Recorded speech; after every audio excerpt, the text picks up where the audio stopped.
The morning mist hung over Charleston harbor like a shroud, concealing what would soon become one of the most audacious acts of piracy the American colonies had ever witnessed. As the sun's first rays struggled to pierce the haze in the late May of 1718, not one soul in the prosperous port city could have imagined the shadow that was about to fall across their waters. The shadow of Queen Anne's revenge and her notorious commander, the man they called Blackbeard. What drives a pirate to risk everything by challenging not just a single ship, but an entire colonial city? What desperation or ambition compels such a gamble? And in the obscured boundaries between historical fact and piratical legend, what truth might we uncover about the man behind the burning beard? Gather close as we unfold the tale of Blackbeard's Charleston blockade, a story that reveals more about Edward Teach's tactical brilliance and the complex motives behind his fearsome reputation than perhaps any other episode in his blood-soaked career. For in that standoff that followed, we glimpse not just the ruthless pirate of legend, but something altogether more calculating and perhaps more human.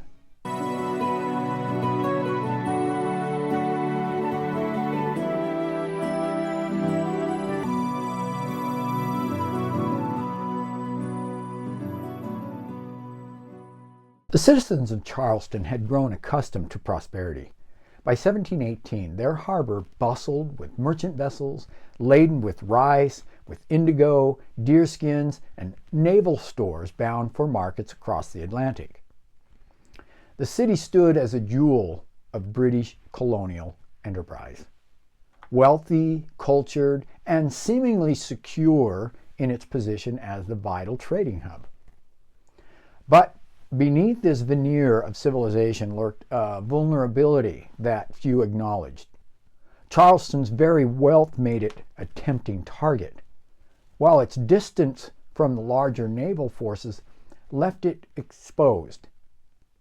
Pirates had long understood this precarious balance, yet none had dared to exploit it so brazenly as Edward Teach was about to do.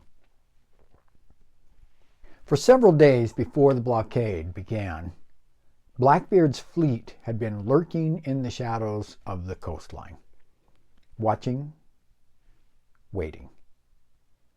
The Queen Anne's Revenge, that converted slave ship, which now had 40 cannons, anchored in deep waters, while smaller vessels scouted shipping routes.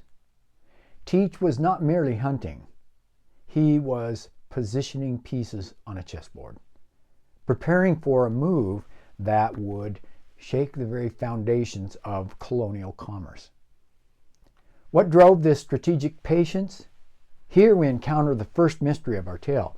Most accounts suggest that Blackbeard's crew suffered from illness, perhaps the bloody flux or yellow fever that so ravaged ships in tropical waters. Medicine was desperately needed, yet purchasing it openly in any port would risk capture for the infamous pirate. Could something as mundane as medical necessity have motivated one of history's most theatrical pirates? Or did Teach see an opportunity to cement his fearsome reputation through a demonstration of the breaking of this breathtaking audacity? Maybe both. The blockade began with ruthless efficiency. Over the span of just a few days, Blackbeard's vessels captured 8 or 9 ships entering or leaving Charleston harbor. Among the unfortunate prizes was the Crowley, a vessel of particular significance that carried several prominent Charleston citizens, including Samuel Wragg, a member of the provincial council and one of the colony's wealthiest merchants. Imagine the terror that must have gripped these genteel passengers as Blackbeard's men swarmed aboard their vessel. The pirate captain himself likely appeared as a nightmarish vision, his wild beard interwoven with slow-burning fuses that wreathed his face in supernatural smoke. Pistols strapped across his chest, his eyes reflecting the cold calculation of a predator. Yet what followed defies our expectations of piratical behavior. Rather than immediate violence, one might have anticipated, Blackbeard implemented something far more sophisticated. A hostage negotiation on a scale unprecedented in colonial America. With Wragg and other prisoners secured, Blackbeard issued his demand to the colonial government: a chest of medical supplies delivered without military intervention, in exchange for the lives and freedoms of the hostages. To ensure cooperation, he positioned his fleet at the harbor mouth, effectively sealing Charleston from the outside world. No vessel could enter or leave without confronting the Queen Anne's Revenge and her companions.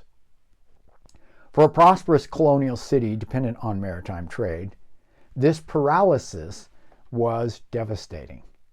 Ships laden with goods sat impotent in the harbor, while their cargoes spoiled. Incoming vessels risked capture by turning away or certain boarding if they approached. The economic lifeblood of Charleston congealed in its veins while the citizens watched helplessly from shore. Inside the city, panic spread like wildfire. The council convened in emergency session, debating furiously about how to respond. Should they acquiesce to the pirates' demands, attempting a military response despite their limited capabilities? Or was there some clever diplomatic solution that might resolve the crisis without bloodshed or capitulation?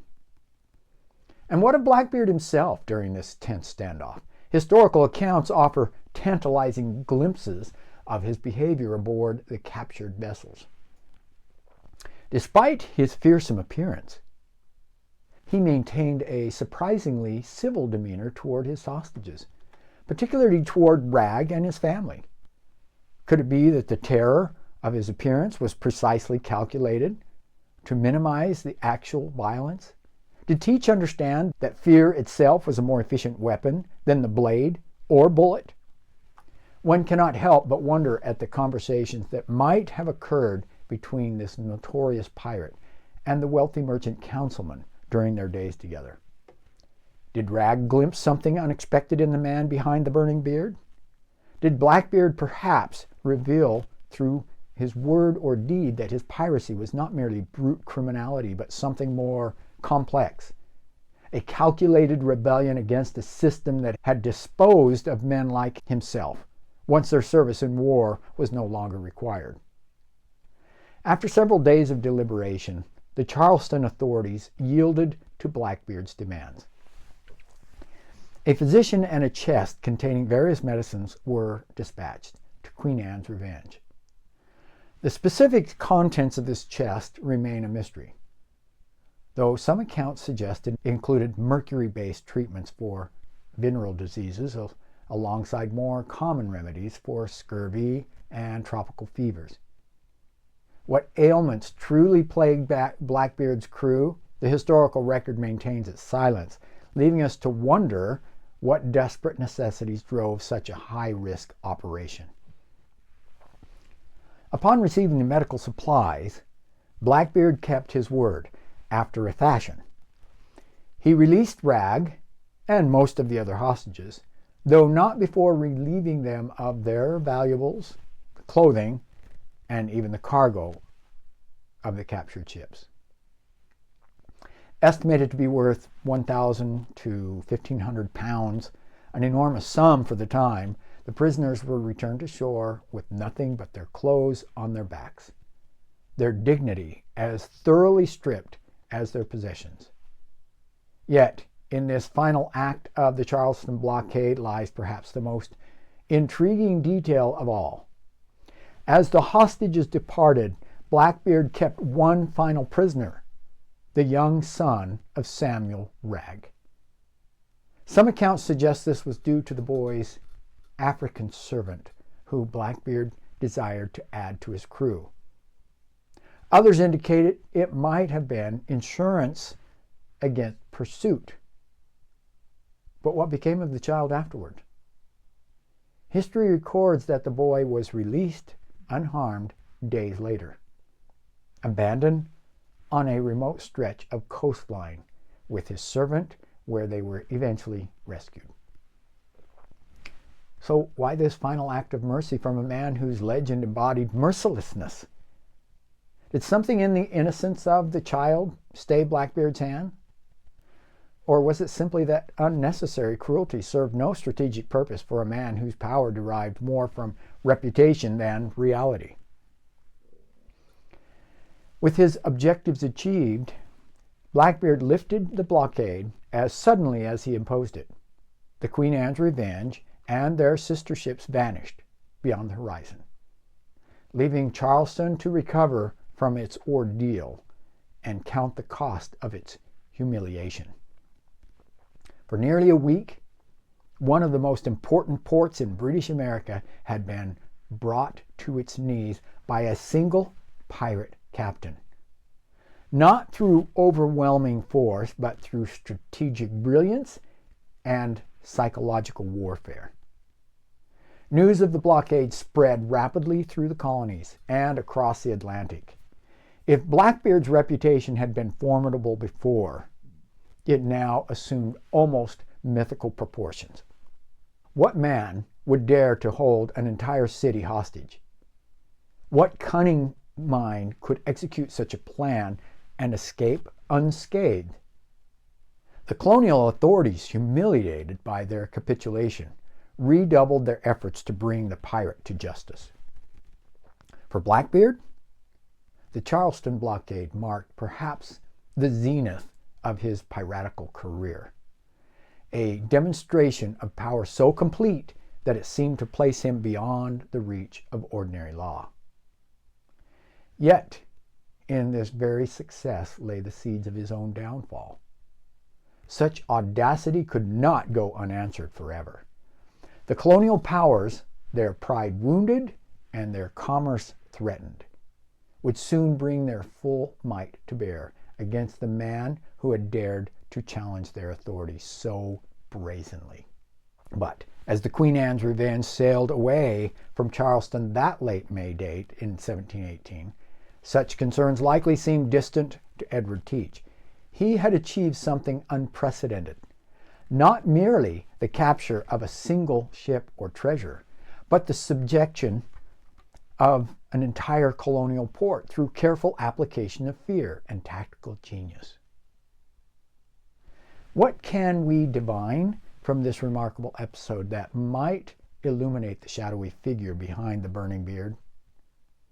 Was the Charleston blockade merely an act of practical extortion, or does it reveal something more profound about the nature and power and perception in the colonial world? Consider the calculated restraint that characterized Blackbeard's actions during the blockade. Despite his fearsome appearance and overwhelming tactical advantage, he shed remarkably little blood. His demands, though bold, were specific and limited. When they were met, he released his hostages, as promised, maintaining a peculiar honor even in the midst of criminality. One might almost glimpse in his behavior the ghost of the naval discipline that likely shaped young Edward Teach during Queen Anne's War. Unlike many pirates who reveled in gratuitous cruelty, Blackbeard employed violence as a tool rather than an indulgence, a means to an end rather than the end itself, as others might have done. Does this suggest that beneath that carefully cultivated image of demonic ruthlessness beat the heart of a man more strategic than sadistic? A man who understood that true power lay not in how much blood one shed, but in how much one could accomplish while shedding as little as possible. The Charleston blockade stands as compelling evidence that Edward Teach was far more than a mere criminal. He was a tactician of extraordinary ability, a psychologist who understood the currency of fear, and perhaps in his own way, a revolutionary who challenged the very systems of power and commerce that had discarded men like him when peace rendered them inconvenient. As we conclude our tale, one question lingers like morning mist over Charleston harbor. In a world where history is written by the victorious and powerful, how much of Blackbeard's monstrous image was his own creation?